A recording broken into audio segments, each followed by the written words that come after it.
Welcome to the Deep Dive.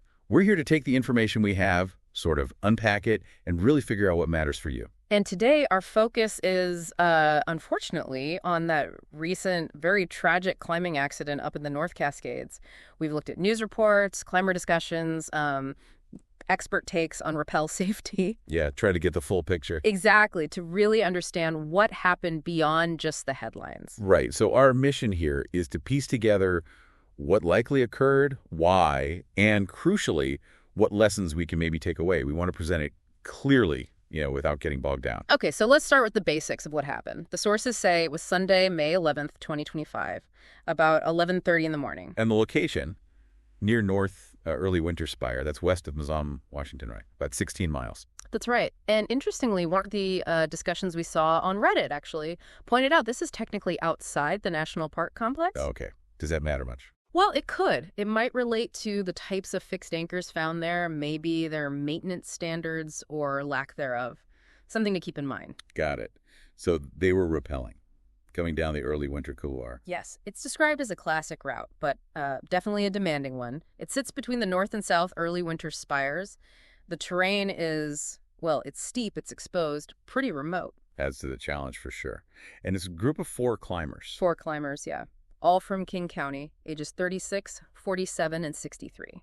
And tragically, 3 of them died. Yes. The 4th climber survived, but with some very serious injuries. Reports mention internal bleeding and a traumatic brain injury. Just awful.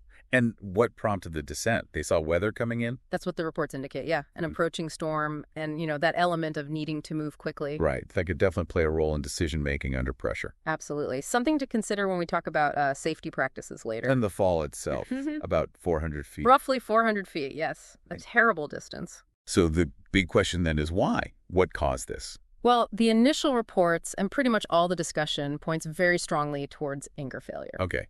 Anchor failure. And specifically, looks like it was a piton. Yes, a piton, which, for listeners who might not know, is basically a metal spike, like a blade, that climbers hammer into a crack in the rock for protection, or, in this case, an anchor. And the preliminary finding is that it just ripped out. It pulled out of the rock, yeah. That seems to be the consensus. Wow. And you mentioned the climbing community discussions. What are people saying about pitons specifically? Well, there's definitely a lot of talk, especially on forums like Reddit, about the, let's say, the reliability of pitons, particularly older ones. Older ones in alpine settings. Exactly. In places like the North Cascades, you've got intense freeze-thaw cycles. And one comment really hit home. It mentioned some of these pitons could be decades old. Decades. Wow. So the ice forming and melting in the cracks could loosen them over time, even if they look solid. Precisely. It can compromise the rock around it or the piston itself. It really highlights this risk, Relying on potentially old single pieces of gear in that kind of dynamic environment, it's a serious gamble. Which ties into what the experts always say, right? About checking your anchors. Absolutely. Every single source on rappelling safety stresses this. You have to inspect and ideally test any anchor before you commit your weight to it. It doesn't matter how bomber it looks or how many people might have used it before. It seems like such a basic rule, but this accident is a brutal reminder of why it's so critical. Non-negotiable, really. Okay, so let's dig into some of those best practices and maybe contrast them with what seems to have happened here. The report said all 4 climbers were on that one anchor point. Yes. All 4 tied into that single piston anchor. And that's not standard practice, is it? No, definitely not preferred. Experts are pretty clear on this. Using a single point for multiple people is risky because, well, it's a single point of failure. If that one thing goes, everyone goes. Exactly. It puts everyone relying on it in immediate catastrophic danger. So what is their recommended way? Redundancy. Redundancy is key. Building an anchor using 2 or ideally 3 independent points. Equalize the load between them. That way, if one piece were to fail, you still have backups. Right. You have other points holding the load. It seems especially vital when you have multiple lives depending on it. And the choice of anchor itself, using just a piton for 4 people, that also raises flags, doesn't it? Especially, you mentioned someone said bolts might be common there. Yeah, that was a comment in the Reddit thread that bolts are actually pretty common on that route, even outside the park. Bolts are generally seen as more reliable, drilled into the rock, and mechanically expanded. So why rely on just one piton, potentially an old one? It's hard to understand from the outside. It is, and, expert advice always cautions against skimping on protection. You need to consider how fixed gear degrades, especially in harsh mountain weather, build bomber anchors, or be absolutely certain the one you're using is solid. This really leads us into the whole topic of rappelling safety in general. It sounds like it's inherently one of the riskier parts of climbing. It statistically is, yes. A surprisingly high percentage of climbing accidents happen during the descent, during rappelling. And the common causes are things like, well, inadequate anchors, like we might have here. Right, that's a big one. Also, not having sufficient backups in the rappel system itself. Like a friction hitch. Exactly, like an auto block or a Prusik. It acts like a third hand, basically. If you somehow let go of the rope, the hitch grabs it. Crucial backup. And the other one, rappelling off the ends of the rope. That sounds terrifying.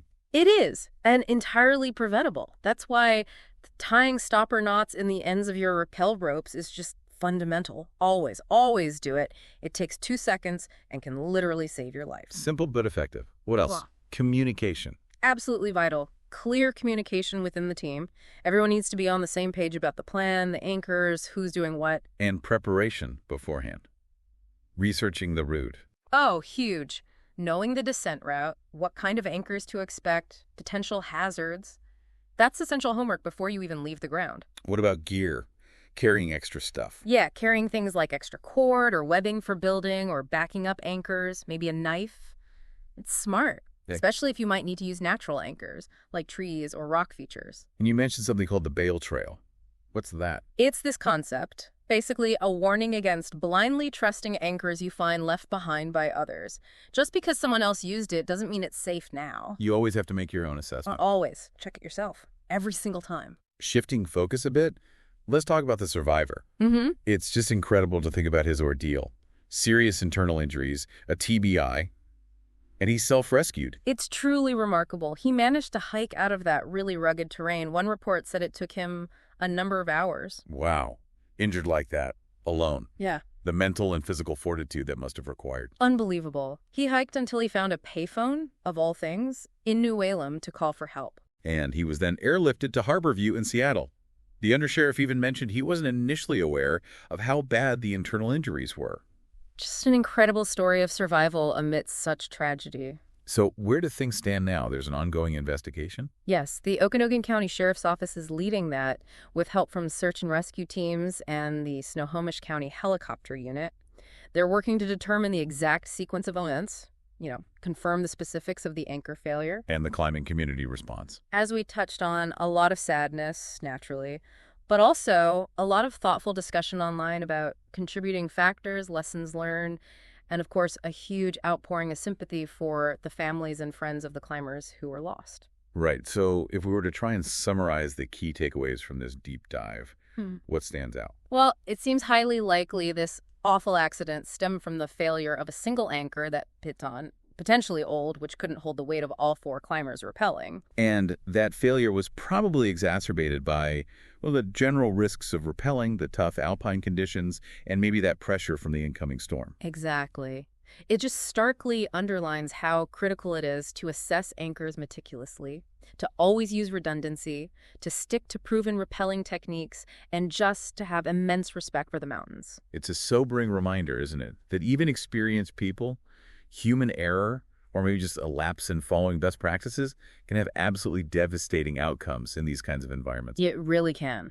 Which leads to maybe a final thought for you, the listener, to consider. Okay. How does an event like this make you think about that balance? The pull of adventure versus the absolute need for rigorous safety? And maybe even more broadly, how can seemingly small shortcuts or deviations from best practices in any high-risk activity potentially lead to catastrophe? That's definitely something to reflect on. A heavy reminder about risk, judgment, and consequences.